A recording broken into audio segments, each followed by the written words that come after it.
दोस्तों, कहते हैं कि दुनिया में मन सबसे ज्यादा शक्तिशाली चीज होती है। अगर किसी चीज को तुम पूरे मन से चाहो तो तुम हासिल कर सकते हो।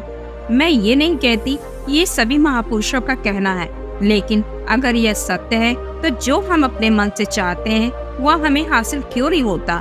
वहीं कोई भी इंसान अपने मन में तो दुख नहीं चाहेगा, लेकिन वो रहता तो दुखी ही है। हर इंसान अपने मन से तो कामयाब होना चाहता है, खूब पैसा कमाना चाहता है। आज की कहानी जो मैं आपको सुनाने जा रही हूँ उसमें आपको एक ऐसा मंत्र मिलेगा। उसे समझने के बाद आपको एक ऐसे मंत्र का पता चलेगा जिससे आप यह समझ जाएंगे कि अपने मन से कोई भी चीज कैसे करवाई जाती है, मन में किसी भी बात का बीज कैसे बोया जाता है। यह इस कहानी से आपको अच्छी तरह से समझ में आ जाएगा। कहानी छोटी सी है लेकिन बहुत ही गहरी है। इससे पहले कि आप इस कहानी में खो जाएं, मेरे इस चैनल को सब्सक्राइब जरूर कर ले। तो चलिए कहानी शुरू करते हैं। एक बार की बात है, एक आदमी के जीवन में सिर्फ दुख ही दुख था। वो जो भी काम करता उस बेचारे का काम पूरा ही नहीं होता। घर में आता तो घर में क्लेश बना रहता, किसी से कोई मदद मांगता तो उसकी कोई मदद नहीं करता। ऐसा लगता था कि चारों ओर से दुखों का पहाड़ उसी पर टूट पड़ा है। उसे समझ नहीं आ रहा था कि मैं इन दुखों से पार कैसे जाऊं। वह दिन रात यही सोचता रहता कि अपने दुखों से छुटकारा कैसे पाया जाए। इसी कारण से रात में वह सो भी नहीं पाता।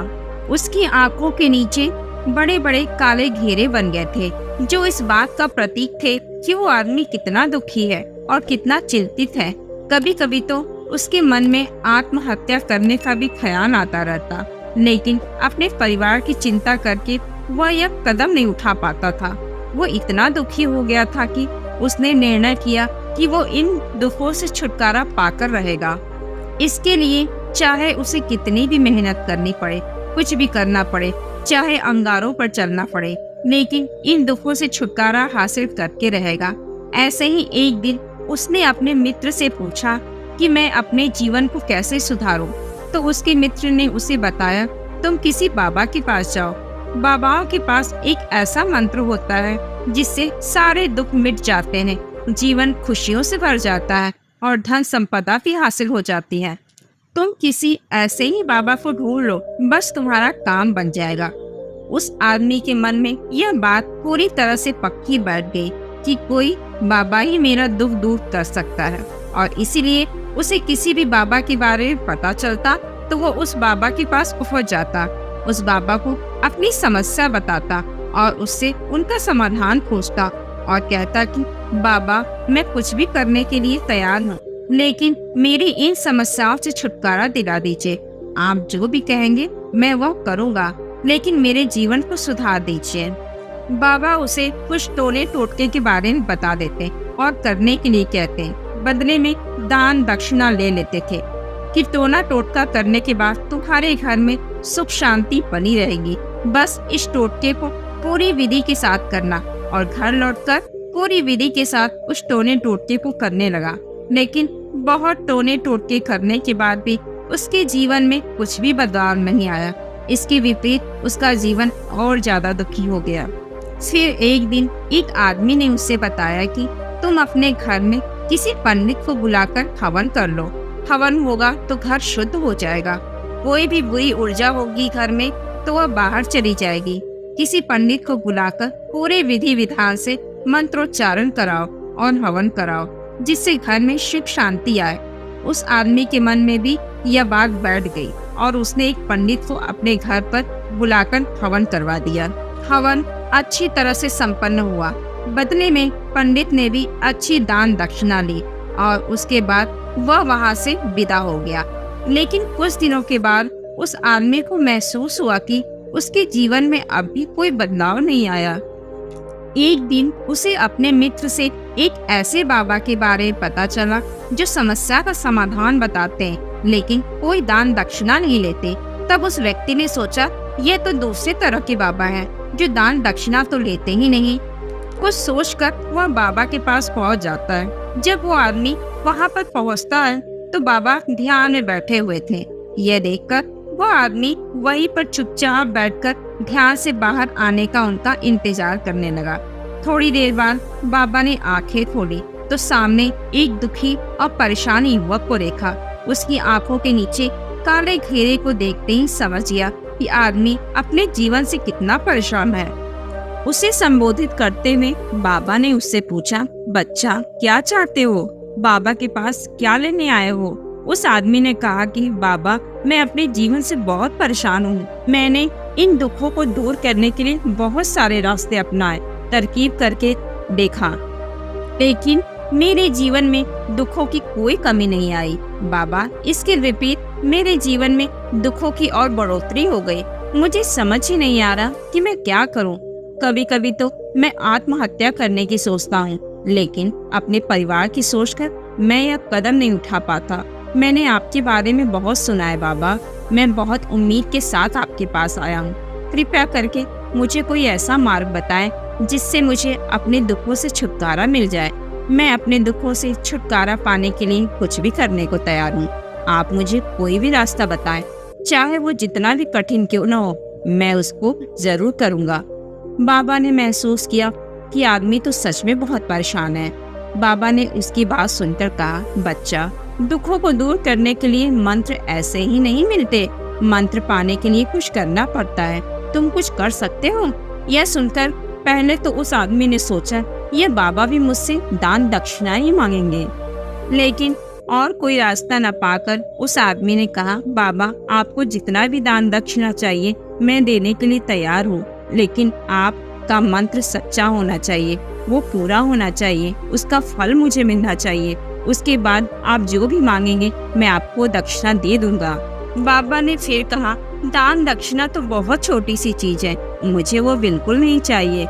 इस पर वो आदमी सोच विचार करके बोला, तो बाबा, मैं अंगारों पर चलने के लिए भी तैयार हूँ, आप मुझे बस आज्ञा दीजिए। बाबा ने कहा कि अंगारों पर चलने वाली छोटी चीज मैं तुमसे नहीं कराने वाला। मैं जो तुमसे कराने वाला हूँ वो बहुत कठिन मंत्र है, उसे पूरा कर पाओगे? बाबा ने कहा, पहले तुम सोच विचार लो अच्छे से। तो उस व्यक्ति ने कहा, आप मुझे बताइए तो सही, मुझे करना क्या होगा? मैं कुछ भी करने को तैयार हूँ। इस पर बाबा ने उसे कहा कि यहाँ से जब तुम अपने घर जाओ तो रास्ते में अपने मन में यह दोहराते जाना कि मैं सुखी हूँ, मैं दुखी हूँ, मैं सुखी हूँ। बार बार अपने मन में यही दोहराना, और याद रहे जुबान पे यह नहीं आना चाहिए, ये सिर्फ तुम्हें अपने मन में दोहराना है। यह सुनकर वो आदमी बोला, बाबा, बस इतनी सी बात? यह तो मैं चुटकी बजाकर कर लूंगा, लेकिन इससे होगा क्या? बाबा बोले कि इस मंत्र को करके देखो तो। वैसे भी तुमने इतने बाबाओं के मंत्र किए हैं, तो इस मंत्र को भी करके देख लो। उस आदमी ने सोचा कि बाबा कुछ दान दक्षिणा तो ले नहीं रहे और छोटा सा तो मंत्र है, मैं कर ही लूंगा। वो बोला, ठीक है बाबा जी, मैं यह मंत्र जरूर करूंगा। और यह कहकर वहाँ से उठकर चलने लगा। लेकिन जैसे ही वह चलने लगा, पीछे से बाबा ने बोला कि बच्चा, एक बात याद रखना, जब तुम यह मंत्र अपने मन में दोहराओ तो तुम्हारे मन में अंदर के विचार नहीं आने चाहिए और ना ही कोई बंदर का ख्याल आना चाहिए, नहीं तो यह मंत्र सिद्ध नहीं होगा। वो आदमी बोला, मुझे तो आज तक बंदर का कोई विचार ही नहीं आया, तो अब क्यों आएगा? आप चिंता मत कीजिए बाबा, मैं बस मन में यही दोहराऊंगा कि मैं सुखी हूँ, मैं सुखी हूँ। इसके अलावा बंदर का कोई विचार मेरे मन में नहीं आएगा। यह कहकर वो आदमी वहाँ से चल दिया। वो अपने मन में मैं सुखी हूँ, मैं सुखी हूँ यह दोहराता हुआ थोड़ी दूर ही चला था कि मन में अचानक बंदर का ख्याल आ गया। बंदर का ख्याल एक बार आया और चला भी गया, लेकिन उस आदमी ने सोचा कि आज तो मुझे कोई बंदर का विचार आया ही नहीं, आज का विचार बंदर का क्यों आ गया? और ऐसे ही करके उसने उस बंदर के विचार को पकड़ लिया। वह यह भूल गया कि मुझे क्या मंत्र दोहराना है और वह बंदर के बारे में सोचने लगा। जब थोड़ी देर बाद उसे फिर से होश आया तो फिर से अपना वही मंत्र दोहराने लगा जो बाबा ने उसे बताया था, मैं सुखी हूँ, मैं सुखी हूँ। लेकिन अचानक से सामने एक बंदर दिखाई दिया और यह देखकर उसके मन में फिर से बंदर का विचार उठ गया और वो अपने अंदर से इस विचार को बाहर फेंकना चाहता था। वह चाहता था कि मेरे अंदर किसी भी तरह बंदर का विचार न आए, लेकिन उसे तो सामने बंदर ही दिखाई दे गया। ऐसे ही जद्दोजहद करते करते वह घर पे पहुंचा और घर पे पहुंचने के बाद अपनी पत्नी को कहा, हे बंदरिया, मुझे खाने में बंदर परोस दो। और जब उसे एहसास हुआ कि उसने क्या बोल दिया तो वो अपने बाल नोचने लगा। वह दीवारों के सामने नाचने लगा कि आज तक मुझे बंदर का कोई विचार नहीं आया और आज मुझे ये क्या हो गया। मुझे हर जगह बंदर बंदर नजर आ रहे हैं, ये कैसी माया है। यही सोच सोच कर वह आदमी रात भर सो नहीं पाया।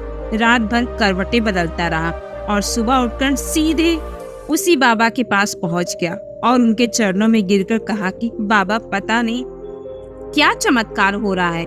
आज तक मुझे बंदर का कोई विचार नहीं आया, लेकिन कल से जब से आपने मुझसे कहा कि बंदर का विचार नहीं आना चाहिए, तब से मुझे हर जगह बंदर ही बंदर नजर आ रहे हैं। उस आदमी ने कहा कि बाबा, मुझे तो आपके पीछे पीठ पे बैठा हुआ भी एक बंदर दिखाई दे रहा है, यह हो क्या रहा है। यह सुनकर बाबा हंसने लगे। बोले, बच्चा, मन का जाल एक ऐसा जाल है जिसे समझ पाना इतना आसान नहीं है। बंदर तो तुम्हारे रास्ते में पहले भी आते थे।